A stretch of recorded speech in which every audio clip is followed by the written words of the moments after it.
Hello and welcome back to the Legacy Lounge podcast. Today we're going to dive into something that's probably happening to you right now.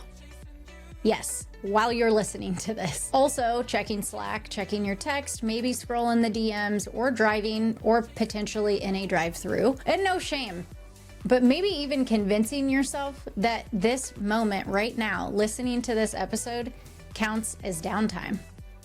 Welcome to Legacy Lounge, the podcast where you'll discover how to lead with purpose and build a legacy that matters.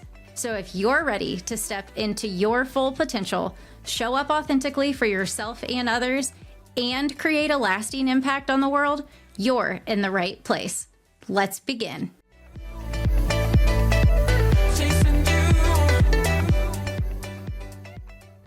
So let me get real with you for a second.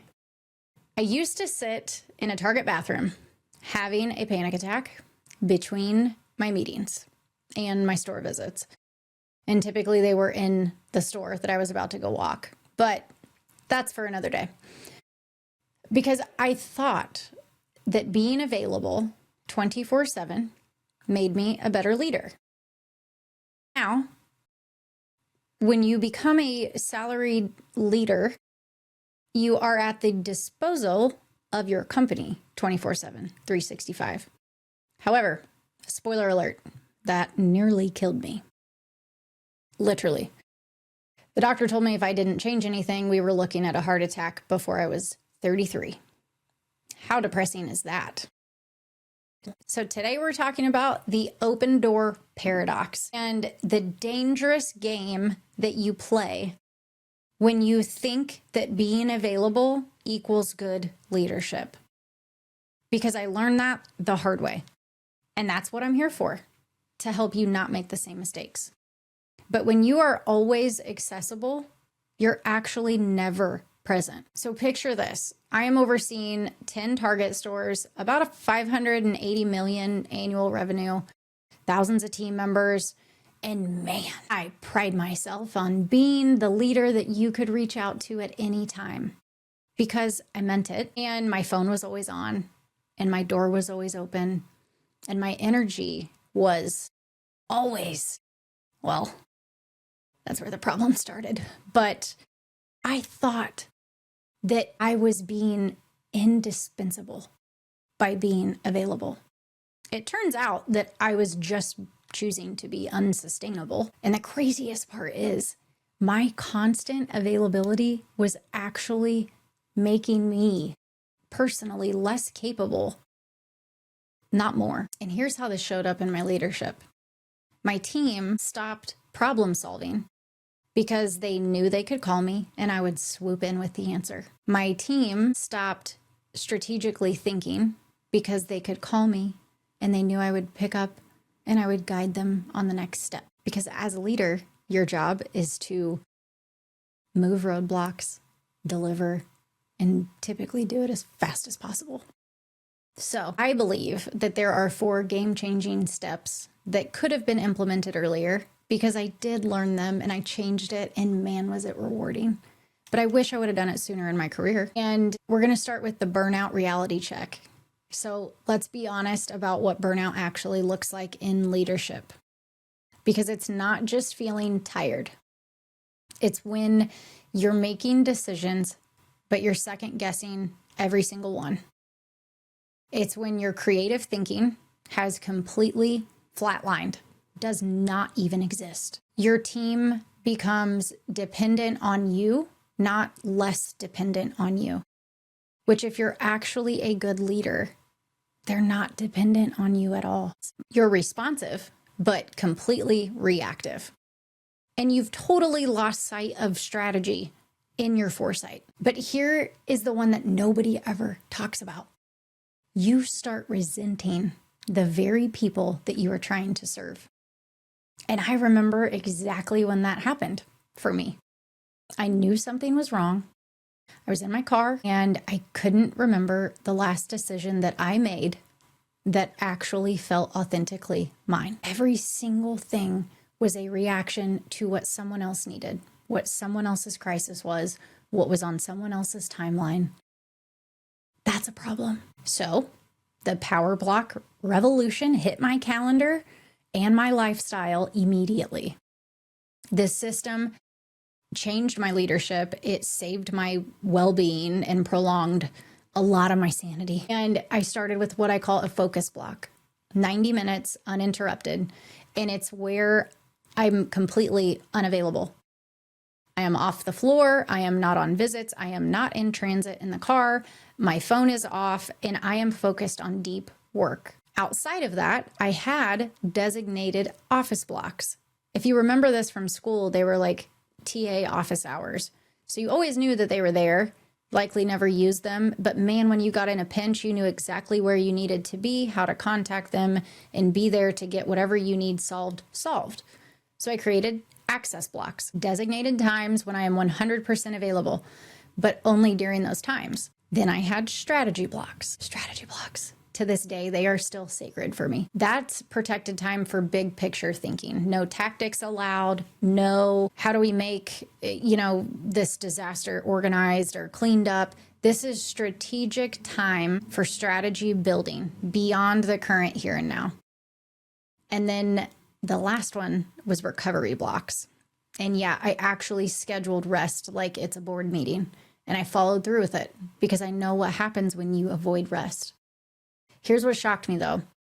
When I started protecting my focus time, my team's problem solving skills exploded. They stopped waiting for me to respond or to give them the answer because they knew I was not going to be available to give it to them. Now, don't miss out on this part. Those blocks are so important for you as a leader, regardless if you're spending the time to focus, if you are spending the time to be accessible, if you are spending the time to build strategy, or you are spending the time to recover. That's not something to hide from your team. That is something to amplify in front of and for your team. Because when they know what you're up to or where you're at or why you're unavailable, it matters for them to understand what you're choosing to protect your time for. And I would encourage them to do the same. This wasn't a game of guess where Brin'na's at today. I believe in full transparency. There is enough confidentiality when you are a high-level leader on things that you know are coming in the pipeline, when something's going to be announced, how you should articulate something to the team, that as your boss, it's not up to you how I spend my time. But in my seat, I never want you to wonder what I spend my day doing. And I also have nothing to prove to you either. So here is what's important to me. Here's how I'm implementing it in the calendar. And as your boss, I am here all the time. If there is an emergency, we had a code. If there's an emergency, you call me twice, back to back, because you are deemed in my phone as emergency override contact. So if they call twice back to back, my phone's going to ring. So in those uninterrupted blocks, they could call. And if it was something that could wait till the end of the hour, they know I would get back to them. If there was an emergency and a surprise popped up, they know to call me twice. And sometimes they did, and they were warranted. And it started this beautiful, transparent communication in our team that they all knew where I was and what I was doing. And they probably had an extra side chat without me included in it to say, hey, she just left my store. Heads up, she's heading to you next, which is awesome that they're communicating with each other. But that's because I taught them what matters to me is open communication. What matters to me is transparency. What matters to me is that you show up your best and you give me 100% when you're here. So what do you need to do and how do you need my help outside of here in order for that to come to life? Enters the boundary. So here's where we flip the script completely. Boundaries aren't barriers. They are a business strategy. And when you think about it, when you are in a boundary with your time, you are teaching your team the power of autonomy. When you protect your energy, you are modeling self-leadership at a sustainable level. Tell me what's more important than that. Actually, I'll wait. When you create a system around accessibility, you build something that is a scalable process. and you take your team along with you. When there's something that is interrupting over and over and over again, and it's the same issue, is the team calling you because you solved the issue or because they don't know how to tell the difference in what really is an emergency of when you pick up the phone and call me when I'm not working? I had a store director really struggle with this one. And she never had time off because anytime she wasn't in the building, the team would contact her. That's probably because she was enabling them from using problem-solving skills. And when she finally got fed up enough and we implemented a boundary, her team's confidence skyrocketed. And her next day in, after being off for a full day uninterrupted, became something filled with excitement instead of crisis management and having to muster up the, can't wait to see what disaster they left for me to come and clean up when I get in today. It totally changes how you approach your day. Now, here's like a self-leadership truth bomb. I want you to try the 7 whys deep dive exercise we talked about in a very early episode of the Legacy Lounge. Start with, why am I always available?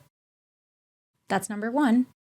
Keep asking why through 7 of those. Why am I always available? Ask it again until you hit that uncomfortable truth. Because here's what mine look like.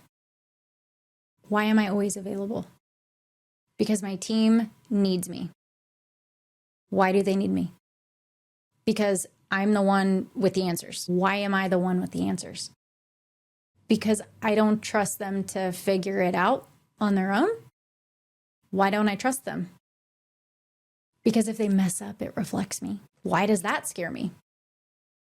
Because my worth is tied to performance, and my worth is tied to me being needed. Why is my worth being tied to being needed? Because I learned as a kid that love is earned through performance. Because of my reflection time, because of my growth time, because of my strategy time, I got to have the space to ask myself one question and layer in the whys. And what exposed was that ever since I was little, all I wanted to do was keep everybody happy, hold the peace, cheer someone up, be helpful, offer support. But as a leader, if you aren't aware of that, you're not leading yourself, which is leadership 101. You got to know yourself better than anybody. So start to question the pain points and why they actually exist and why we tolerate them and why we allow them. Do it. You'll be shocked with your answer. If you want to try this real time, here's a fun activity: the availability audit. So, just for fun, track every time an interruption happens in one day. I'm talking every text, email, quick question, door knock, phone call, email, distraction, ping, Slack message. But track one day, every interaction that happens, and then answer these questions. Which one actually needed immediate attention? Next question. What patterns do you see in team dependency? Third question. Where are you enabling instead of empowering? Start super small. Start super micro.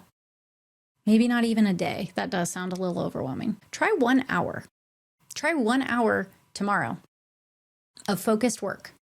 Tell your team, hey team, between 10 a.m. and 11 a.m., I am going to be offline unless there is an actual emergency, in which case, please call me twice.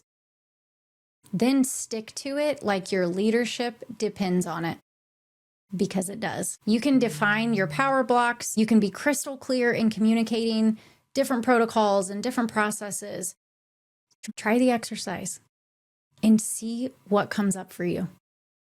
Think about the benefit of protected, focused time for you and how much more you can pour into your team by protecting that time for yourself.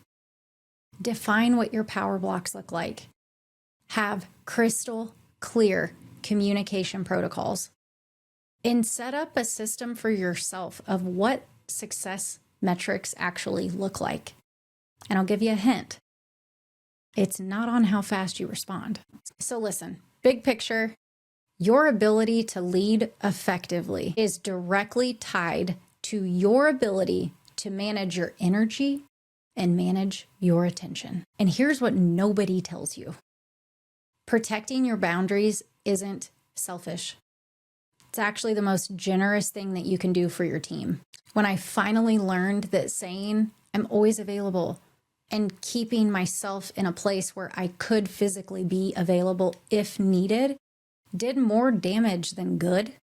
But when I finally learned to close my door and focus for incremental blocks of purpose for me, something incredible happened. My team became autonomous. They knew the difference between when they needed to problem solve something and when they were actually stuck in a rut and needed help removing an obstacle. They knew when they needed a brainstorm partner and knew who to call when they didn't know what else to do because every other option had been exhausted already. My stress level plummeted for a little bit. My team stopped looking to me for the answers, and they started trusting themselves. As a leader, that's what leadership is about. My own decision-making became clearer, my team felt more supported, and I could actually show up and be in the moment, not allowing my energy and my attention to get pulled every second into all of the alerts that we have going on all the time. And for the first time in years, I actually remembered what it felt like to lead from presence instead of panic. And man, is that beautiful. I hope to hear from you. Hit me up in the DMs, comment on this episode, and tell me, what could change in your leadership if you protected your energy as fiercely as you protect your time? If this episode hit you in the gut, like I sure hope it did, share it with another leader who might need permission to close their door sometimes too. Until next time, remember, you can't pour from an empty cup and you can't lead from an empty soul. Protect your energy like it's precious, because it is.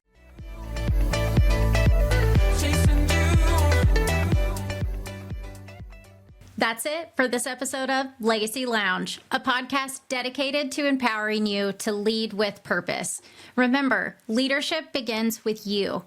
When you're connected to your values, strengths, and authentic self, you show up powerfully for your team, businesses, and everyone you lead. To authentically lead others, you must first lead yourself. I challenge you to consider, how are you investing in your personal growth to create a legacy that you envision? Thank you for joining me in the Legacy Lounge. If this episode sparked any thoughts or inspired action, I'd love to hear from you. I'm your host, Brin'na Rollins Williams. Connect with me on LinkedIn or other socials, and let's continue the conversation.